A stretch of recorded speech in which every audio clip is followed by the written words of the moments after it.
is the AJ Punk 15 Seymour Films. As you guys can see, I upgraded my production value just a little bit.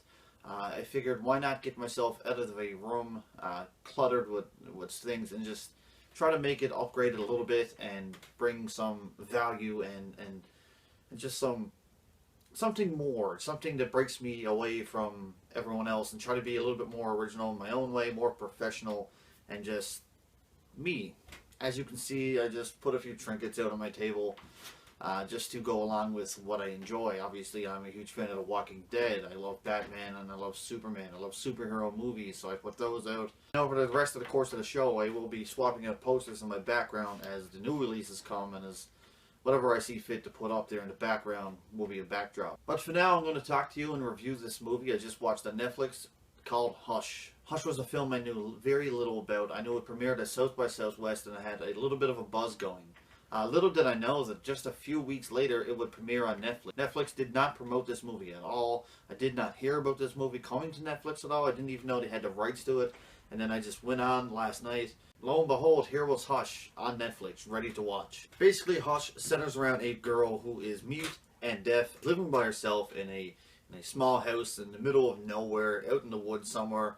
And she just wants to get away from everything, get away from the hustle and bustle of city life that she's not so much accustomed to. We come to find out through the movie that she suffered meningitis, and through that infection or disease, she lost both the ability to hear and speak, thus leaving her basically handicapped in a way that she can't function in a normal city life. As the film opens up with this young girl, she's at her house.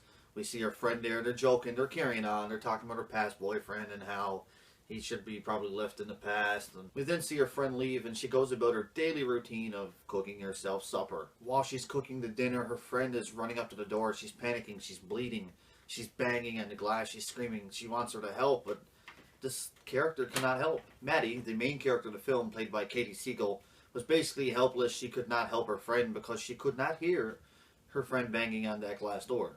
We've then seen a masked villain shoot an arrow through her friend and continuously stab her, basically until she dies, right there on the patio, right outside the door, and Maddie is helpless to help her friend.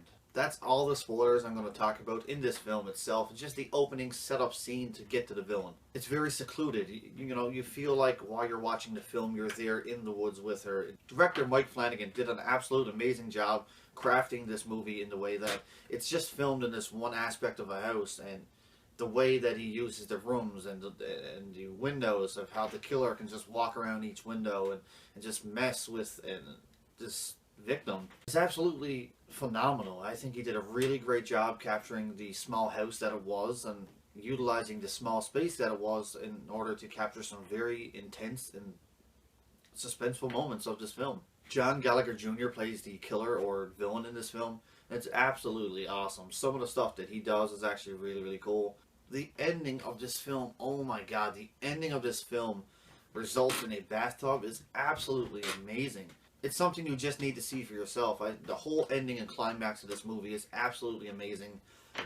You feel like at that moment you're deaf and mute yourself because you want to scream to her and you know she's not going to hear you. But at the same time, you can't hear anything yourself because the way that they filmed it is the only thing you can hear are the female Maddie's just her breaths that she's taking. And it's an absolute thrill ride. It's so suspenseful. It's intense. You're on the edge of your seat. You're wondering what's going to happen. And the climax of this film absolutely nails it for me. We've been getting a lot of great indie horror films as late, and this is no exception. I'm kind of pissed off that it actually didn't get a bigger promotion. Like, get people to know about this. Yeah, it's going to be watched on like Netflix, but we want the world to discover short films like this and get the buzz going. People go to theater to watch this type of thing, and then word of mouth spreads, and this film becomes a cult classic like so many other films we've enjoyed in the last 10 years. Katie Siegel did an absolutely fantastic job at this performance. I mean, not many people can pull off a mute and deaf character, but she nailed it. At no point in this film did I say, oh, she slipped up there, oh, she's kind of forcing it there. No, it was just perfect. I'm going to give Hush a 4.5 out of 5. My only negative with this film is that the side characters herself, Maddie's best friend and her best friend's boyfriend, are kind of flat characters, and you don't really get emotionally attached to anything that happens to those characters, and for that It's kind of a misstep, and that's the only misstep that I think I've noticed in this film. But overall, I just absolutely enjoyed it. I thought it was a fantastic movie, and if you haven't seen it, go on Netflix right now, check it out. It's only an hour and 20 minutes long. It's a very short film. Just do yourself a favor. Go home after you watch this review. Obviously, there's no spoilers. Go in, sit down, turn on Hush, and be blown away by what Mike Flanagan and the cast have been able to do with such a small runtime and such a small space to work with. Anyway, guys, I really hope you enjoyed my review. I really hope you enjoy what I'm trying to do with my YouTube. I'm trying to make it broader. I'm trying to make it bigger, better for you as viewers. This is something I wanted to do for a very long time, is broaden my YouTube, and what a better way to do it. I have a lot of influence over the years of what style of YouTube I wanted to do, but I finally came up with my own style and just something that I wanted to do personally.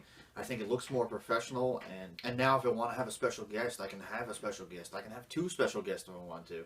I just wanted to up my value of presentation to you guys, and I really hope you enjoy that part of it. Now on, anytime I want to shoot a video, I can.